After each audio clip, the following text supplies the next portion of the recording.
Hello there everyone and welcome to another edition of Lydia's Crafty Corner with me, Lydia, in my little crafty corner. So today I am going to be sharing with you this card.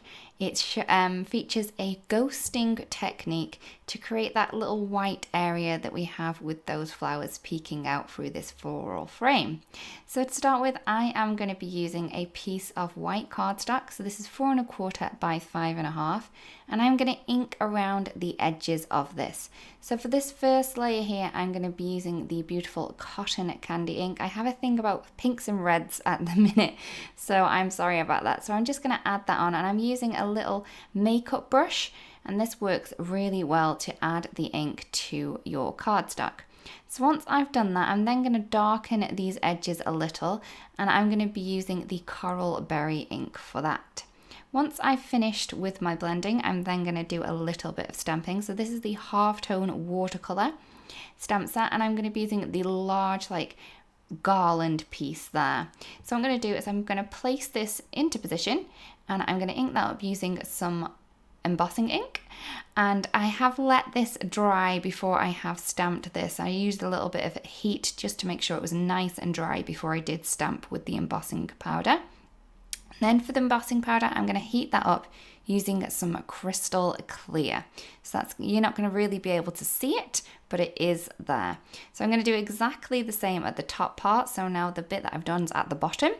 I'm just going to flip it over, and then I'm going to ink this up again using the embossing ink, and then I'm going to heat set that with the crystal clear embossing powder again.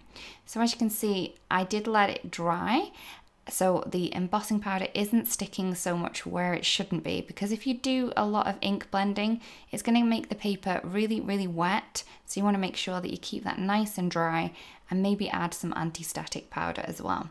So once I have done both of those stampings and embossings, I'm then going to go over the piece again. So I'm using the same colours as before. So this is the cotton candy, and I'm going a little bit further into that cardstock piece, just so I can cover all of those flowers so they do pop out.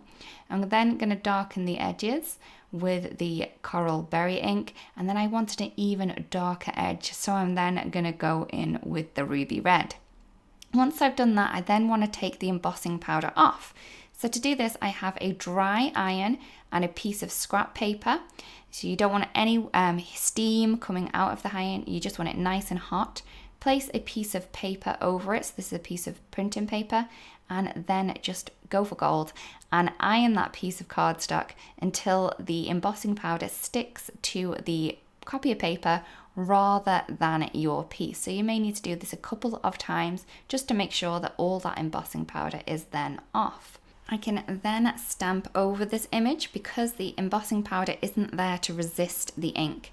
So for this, I'm going to use the coral berry and I'm going to stamp that into place. Now I'm using the large floral cluster from the Halftone Watercolor Halftone, So this is the large floral cluster. Now the dies are really clever with this because they do cut out the painted fantasy washi tape as well. So you kind of get a double deal for those dies there. Now there is a slightly a little sheen on the bit that I have stamped, so that's going to resist that ink a little bit, but not as fully as it would do if it was properly covered with the embossing powder. So I'm just going to go around with this floral cluster and stamp it onto the edges, and I just love the ghosting effect that this is giving. It's really different look. You could try this with different colours and it's going to give you a different look there. Maybe some teals is probably the next one I'm going to go for. So once I have finished with the large cluster, I'm then going to move on to the small single rose with a little bit of foliage on there.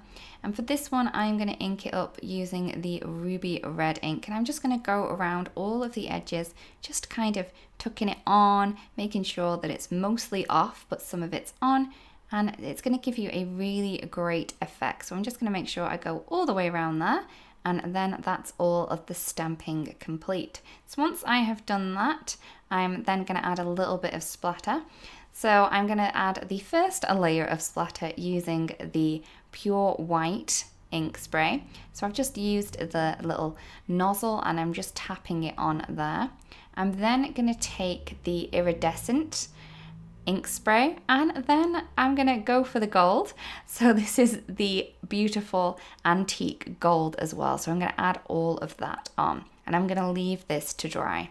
Once I've done that, I'm gonna add on my sentiment. Now I wanted a really bold sentiment on this. So what I've done is I have taken the Puffy Alpha stickers from the Live Your Dream scrapbook collection, and these are a really great font on here. So they have the large letters and the small letters, but I'm going to go for the small ones for the love you, and then the more I'm going to go with the capital letters just to give it a little bit more interest.